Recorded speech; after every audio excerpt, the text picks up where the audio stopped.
Have you ever noticed that when someone goes through a breakup, a stressful event, or a major turning point in life, the first thing they do is cut their hair? It happens so often that it almost feels like a universal rule, something people do without thinking. But why? What makes a simple haircut feel like the right move when everything else feels wrong? Well, the psychology behind it is far more interesting and far more common than most people realize. And by the end of this video, you might even understand a few things about yourself that you've never been able to explain. But let's start at the beginning, with the part nobody really talks about. When your life feels out of control, your brain starts searching desperately for something, anything that you can change. And here's the shocking part.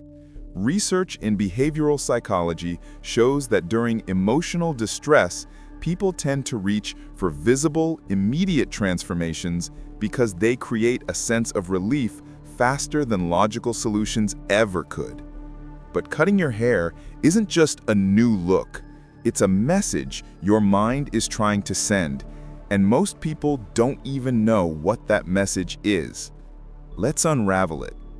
Think about the last time you went through something painful. A breakup, a loss, a betrayal, or even a moment where your life changed overnight. You probably couldn't control what happened. That feeling, being powerless, is one of the most uncomfortable emotions the brain can experience. So your brain looks for a small, immediate decision it can control. Psychologists call this a micro-recovery action, a small, manageable change that helps your mind regain a sense of stability. Cutting your hair is one of the easiest and fastest micro-recovery actions we have. You make the decision instantly, you see the result immediately, and you feel like you changed something, even if nothing else in your life makes sense.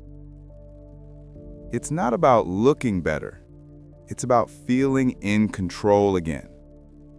But that's only one part of the story, because there's something deeper going on emotionally, something that connects the way we look with the way we heal.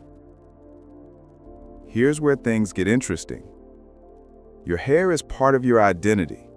It's one of the first things people notice about you, and whether we admit it or not, it represents who we are, or at least who we've been.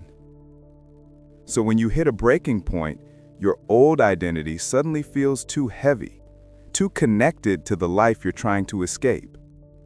Cutting your hair becomes a symbolic reset. It says, I'm not that person anymore. I'm letting go of what happened. I'm stepping into something new. Therapists actually see this pattern often.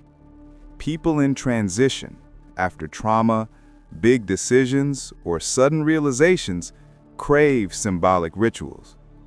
And changing your appearance is one of the simplest ways to mark that transition without needing words.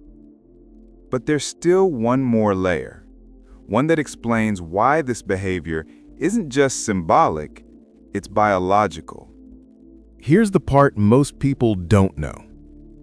When you make a sudden change to your appearance, especially something bold, your brain releases a small surge of dopamine. It's the same neurochemical involved in reward, novelty, and relief. That's why a haircut after a breakdown feels strangely refreshing, not because of the style, but because your brain interprets it as a fresh start. In a way, the haircut isn't the cause of the healing, it's the signal. It tells your nervous system something is different now.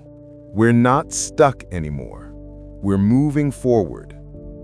This small biological shift can create just enough emotional space for you to breathe again, think clearer, and start rebuilding.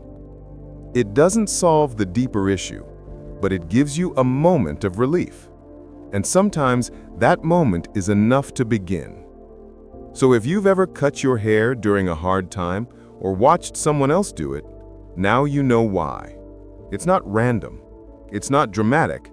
It's human psychology trying to help you cope, reset, and regain control during moments when life feels overwhelming. If you found this explanation helpful, insightful, or eye-opening, make sure to follow the channel for more deep dives into everyday psychology and human behavior. There's a lot more behind the things we do, and I'd love to explore them with you.